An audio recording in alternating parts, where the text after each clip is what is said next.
बिस्मिल्लाहिर्रहमानिर्रहीम। Dear MD gate students, अस्सलामु अलैकुम। सैब्स में खुश आमदीद। Today we are going to discuss UHS chemistry past paper topic 3 atomic structure. Question number 1, the charge of 1 gram of electron is. हमने बताना है कि अगर आपके पास 1 ग्राम इलेक्ट्रॉन्स हो तो उस पर चार्ज कितना होगा। हम जानते हैं कि 1 किलोग्राम इलेक्ट्रॉन पे चार्ज कितना होता है। हमने charge to mass ratio calculate की थी चैप्टर नंबर 5 बुक 1 में। तो रिजल्ट आया था E/m is equal to -1.7588 10⁻11 coulomb per KG. ये रिलेशन मुझे बता रहे हैं कि अगर आपके पास 1 kg मैस इलेक्ट्रॉन का तो उस पर चार्ज इतना होगा। हमसे पूछा गया 1 ग्राम में कितना होगा, तो 1 ग्राम 1000 टाइम स्मॉलर देन 1 kg, तो इसकी वैल्यू 1000 टाइम कम हो जाएगी। 11 की जगह 10⁸8 राइट ऑप्शन बनेगी। Right option is 1.7588 10⁸8 coulomb per gram. इसका मतलब है कि अगर आपके पास 1 ग्राम इलेक्ट्रॉन है तो उस पर चार्ज इतने कूलम होगा। Right option is Charlie. Next question number 2, ionization energy of hydrogen atom is. ये एक इंफॉर्मेशन है। We know that kilo joule per mole अगर यूनिट हो तो हाइड्रोजन की आयोनाइजेशन एनर्जी 1313.31 होती है। Right option is Charlie.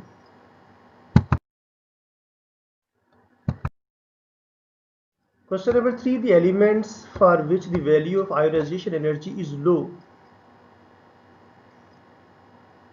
ऐसे एलिमेंट्स जिनकी आयोनाइजेशन एनर्जीज की वैल्यूज कम होती हैं वो आसानी के साथ अपना इलेक्ट्रॉन लूज कर देती हैं, जैसा कि एल्कली मेटल्स हैं।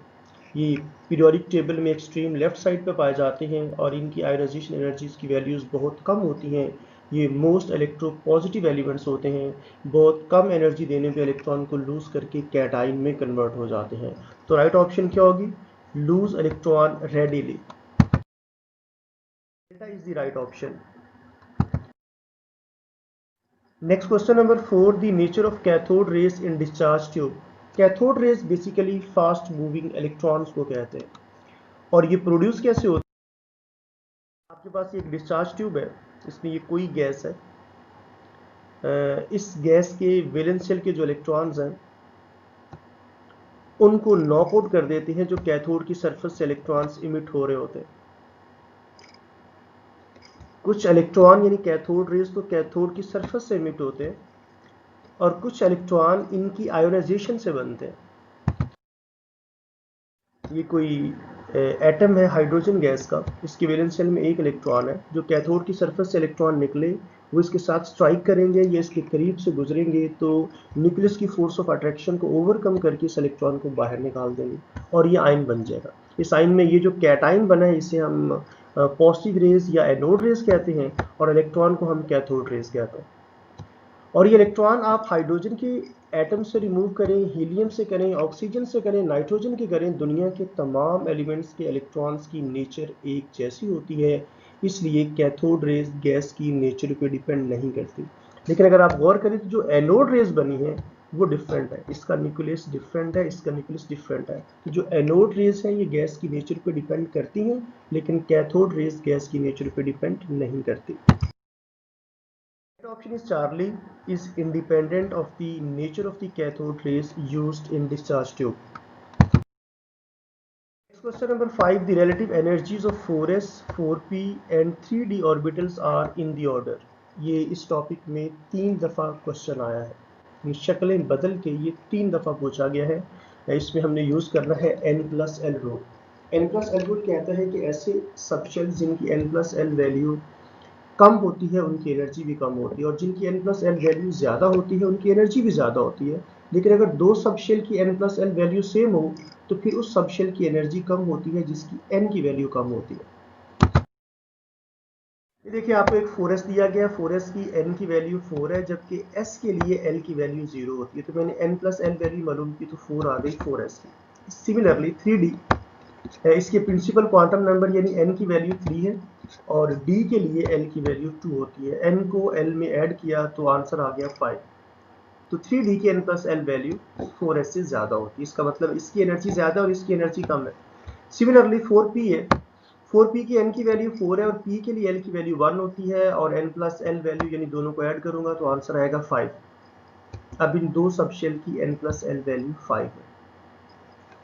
n प्लस एल रूल कहता है कि अगर दो सबशेल की n plus L value same आए तो फिर उसकी एनर्जी कम होगी जिसकी n की वैल्यू कम होगी। 3d की n की वैल्यू 3 है जबकि 4p की n की वैल्यू 4 है। इसका मतलब है 3d की एनर्जी 4p की एनर्जी से कम होगी। तो एनर्जी का ऑर्डर क्या होगा? सबसे कम एनर्जी 4s की होगी, उसके बाद 3d की होगी और सबसे ज्यादा एनर्जी 4p होगी। Right option is beta. 4p की एनर्जी सबसे ज़्यादा जबकि 4s की एनर्जी सबसे कम है।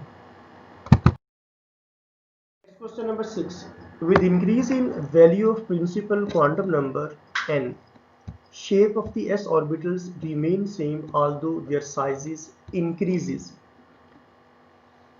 जैसे प्रिंसिपल क्वांटम नंबर बढ़ता जाता है वैसे साइज इंक्रीज होता है लेकिन शेप में कोई चेंज नहीं आता। जैसा कि सामने s ऑर्बिटल दिखाया गया है, ये है 1s यानी फर्स्ट शेल का s सबशेल, इसका साइज छोटा है। ये 2s है सेकंड शेल का s सबशेल और ये 3s है थर्ड शेल का s सबशेल। तीनों की शेप स्फेरिकल है, सिमेट्रिकल है, लेकिन जैसे n की वैल्यू इंक्रीज हो रही है इनका साइज इंक्रीज हो रहा है। इनके दरमियान गैप आता है,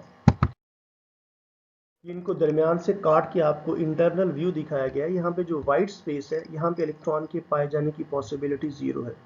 ये 1s है और ये वाला 2s है। दरमियान में जो वाइट स्पेस है यहाँ पे इलेक्ट्रॉन के पाए जाने की पॉसिबिलिटी 0 है। इस सरफेस को हम नोडल प्लेन या नोडल सरफेस या नोड्स कहते हैं। लेकिन जैसे n की वैल्यू इंक्रीज होती जा रही है इनका साइज इंक्रीज होता जा रहा है। ऑप्शन इज बीटा इंक्रीजेस, यानी साइज इंक्रीज होते हैं, शेप में कोई चेंज नहीं आता। Question number 7, correct order of energy in the given subshell is. ये सेम वही क्वेश्चन है जहां पे मैंने अभी n plus L rule use किया है। अगेन आप वही रूल को यूज करें। 4s के लिए n plus L rule use किया तो आंसर आया 4, 5s के लिए 5 और 3p के लिए 4, 3d के लिए 5। तो इन दोनों की एनर्जी ज्यादा है और सेम है। जब दोनों की n plus L value same होगी तो हमने देखना है n की वैल्यू किसकी ज्यादा है। 5s की n की वैल्यू 5 है और 3d की n की वैल्यू 3 है, तो इसका मतलब है 5s की एनर्जी 3d से ज्यादा होगी। तो सबसे ज्यादा एनर्जी 5s की होगी। अब देखें सबसे कम किसकी है। इसकी n प्लस एल वैल्यू 4 है, ये भी 4 है। इनमें से n की वैल्यू कम है 3p की, तो इसका मतलब है 3p की एनर्जी सबसे कम होगी। तो हमने वो ऑप्शन ढूंढनी है जिसमें 3p की एनर्जी सबसे कम होगी और 5s की एनर्जी सबसे ज़्यादा होगी। ऐसी कौन सी ऑप्शन है? ये है बीटा। 5s की एनर्जी सबसे ज़्यादा है और 3p की एनर्जी सबसे कम है। Right option is beta. Question number 8, number of electrons in outermost shell of chloride ion is. हम जानते हैं क्लोरीन के वैलेंस शेल में 7 इलेक्ट्रॉन्स होते हैं। -1 का मतलब है कि इसने एक इलेक्ट्रॉन गेन किया है। अब इसके वैलेंस शेल में 8 इलेक्ट्रॉन है। तो वो ऑप्शन देखें जिसमें 8 इलेक्ट्रॉन्स हैं। Delta is the right option.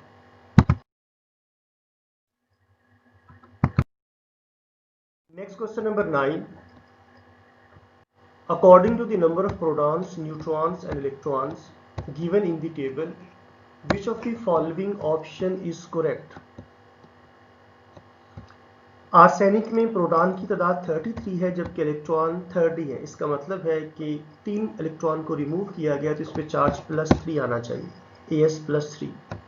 Gallium के पास प्रोटॉन 31 है, इलेक्ट्रॉन 28 होने का मतलब है कि 3 इलेक्ट्रॉन को लूज किया गया है, क्योंकि हम जानते हैं किसी भी एटम के अंदर इलेक्ट्रॉन और प्रोटॉन की तादाद बराबर होती है। इस पे भी चार्ज आएगा +3, गैलियम भी +3 है।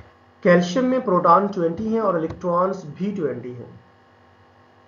इसका मतलब है कैल्शियम न्यूट्रल होगा। तो आपने ऐसी ऑप्शन देखनी है जिसमें आर्सेनिक और गैलियम पे +3 चार्ज हो जबकि कैल्शियम न्यूट्रल हो, और ये ऑप्शन है अल्फा। तो हमारा रिक्वायर्ड आंसर है alpha. Next question number 10.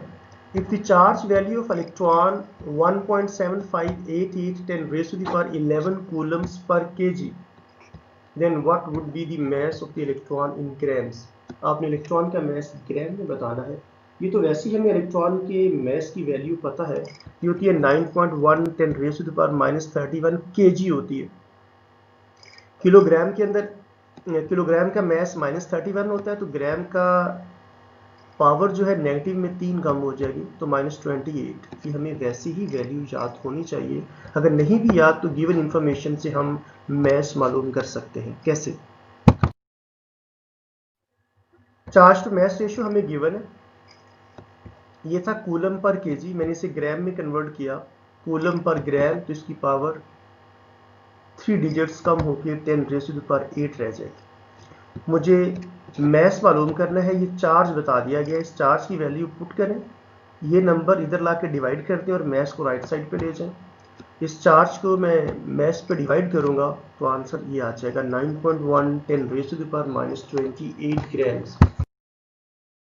Option is Charlie. Next question number 11. There are 4 orbitals S, P, D and F. Which order is correct with respect to the increasing energy of the orbitals? क्योंकि इन सब के principal quantum number same हैं, तो इस पे n+l rule use करके answer बताना बेहद आसान है। F की L की वैल्यू सबसे ज्यादा होती है, उसके बाद D है, फिर P है और फिर S है। तो सबसे ज्यादा एनर्जी 4s की होगी और सबसे कम 4s की होगी, तो right option is alpha. Question number 12. Which one of the following pairs has the same number of electronic configuration as possessed by neon? Neon के पास टोटल 10 इलेक्ट्रॉन्स है। अगर आप डेल्टा ऑप्शन देखें तो इसमें सोडियम के पास 11 इलेक्ट्रॉन्स होते हैं, +1 का मतलब है कि इसने अपना एक इलेक्ट्रॉन लूज कर दिया है, अब इसके पास 10 इलेक्ट्रॉन्स है। फ्लोरीन के पास 9 इलेक्ट्रॉन्स होते हैं, इसने एक इलेक्ट्रॉन गेन किया, इसीलिए इस पर नेगेटिव चार्ज है। अब इसकी इलेक्ट्रॉनिक कॉन्फ़िगरेशन नियोन जैसी हो चुकी है, तो right option is delta.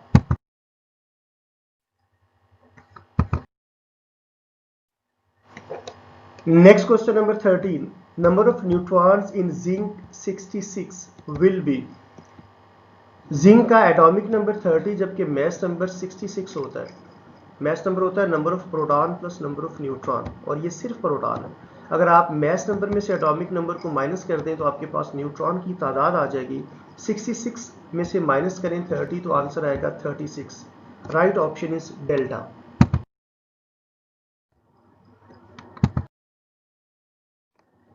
Maximum number of electrons in electronic configuration can be calculated by using the formula. हम जानते हैं किसी भी शेल के अंदर मैक्सिमम इलेक्ट्रॉन्स मालूम करने का फार्मूला है 2n², तो राइट ऑप्शन है चार्ली। इसके साथ मैं ये भी बता दूं कि किसी सब शेल के अंदर मैक्सिमम इलेक्ट्रॉन्स मालूम करने का फार्मूला 2 × 2l+1 है, जबकि किसी ऑर्बिटल में मैक्सिमम 2 इलेक्ट्रॉन्स आ सकते हैं। Question number 15. Number of electrons in gallium. Gallium का एटॉमिक नंबर 31 जबकि मास नंबर 71 है। आपने नंबर ऑफ इलेक्ट्रॉन्स बताने हैं, इस पे चार्ज है +3, मतलब इसने 3 इलेक्ट्रॉन को लूज किया है। तो प्रोटॉन में जितने किसी भी न्यूट्रल एटम के अंदर जितने प्रोटॉन होते हैं उतने इलेक्ट्रॉन होते हैं। तो इसके इलेक्ट्रॉन थे तो 31, लेकिन चूंकि इसने 3 इलेक्ट्रॉन को लूज कर दिया है तो अब रिमेनिंग इलेक्ट्रॉन्स 28 है। Right option is alpha.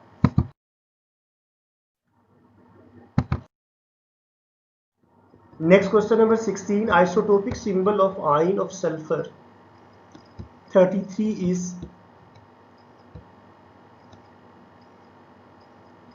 ये एटॉमिक नंबर सल्फर का 16 है, मास नंबर 33 है। How many number of protons and neutrons are present if number of electrons are 18? Number of electrons matter नहीं करते, आपने प्रोटॉन और न्यूट्रॉन की तादाद बतानी है। तो इसके अंदर प्रोटॉन तो 16 है, जबकि ये प्रोटॉन प्लस न्यूट्रॉन है। आप 33 में से 16 को माइनस करें तो न्यूट्रॉन आ जाएंगे और वो आएंगे 17। प्रोटॉन 16 और neutron 17। Right option is beta.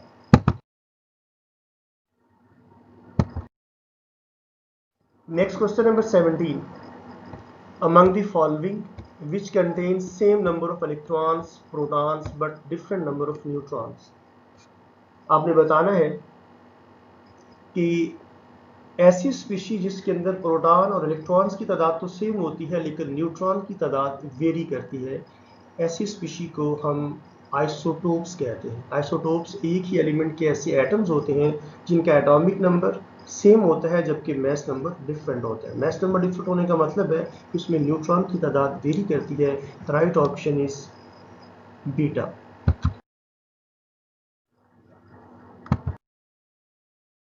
Next question number 18, which is the correct electronic configuration of chromium. हम जानते हैं कि डी ब्लॉक एलिमेंट्स में क्रोमियम और कॉपर ये दो एलिमेंट्स ऐसे हैं जिनमें एबनॉर्मल ट्रेंड पाया जाता है। 4s से एक इलेक्ट्रॉन जंप करके 3d में चला जाता है क्योंकि जो पार्शियल फील्ड ऑर्बिटल्स होते हैं वो ज़्यादा स्टेबल होते हैं। तो ज़्यादा स्टेबिलिटी अचीव करने के लिए इसमें एबनॉर्मल ट्रेंड होता है। तो right option is Charlie.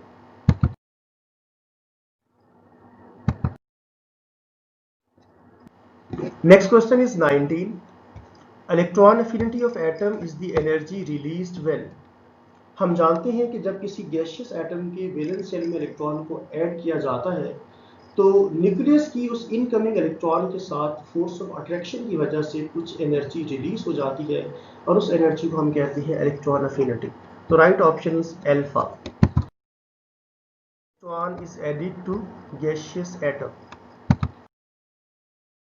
Next question number 20, identify the correct option associated with the shape of p orbital। आपने बताना है कि इनमें से कौन सा p orbital है। बहुत ही आसान क्वेश्चन है। हमें पता है p की शक्ल डंबल की तरह होती है जिसमें दो लोब्स होते हैं। Right option is beta.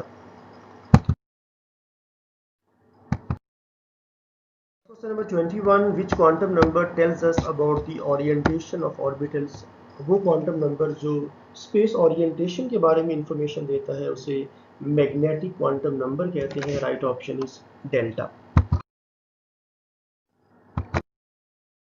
Students, ये था यूएचएस केमिस्ट्री पास पेपर्स टॉपिक 3 जिसका नाम था एटॉमिक स्ट्रक्चर। अगर आप यूएचएस केमिस्ट्री के पास पेपर्स के तमाम लेक्चर्स को अटेंड करना चाहते हैं तो मेरे इस यूट्यूब चैनल को सब्सक्राइब करके बेल आइकन को प्रेस करें ताकि जो लेक्चर्स अपलोड किए जाएं उनकी नोटिफिकेशन आपको मिलती रहे। मेरी आपसे रिक्वेस्ट है कि इन लेक्चर्स को अपने फ्रेंड्स और क्लास फेलोज के साथ शेयर करें ताकि मैक्सिमम लोग इससे बेनिफिट हासिल कर सकें। आपका बहुत शुक्रिया। अल्लाह हाफिज़।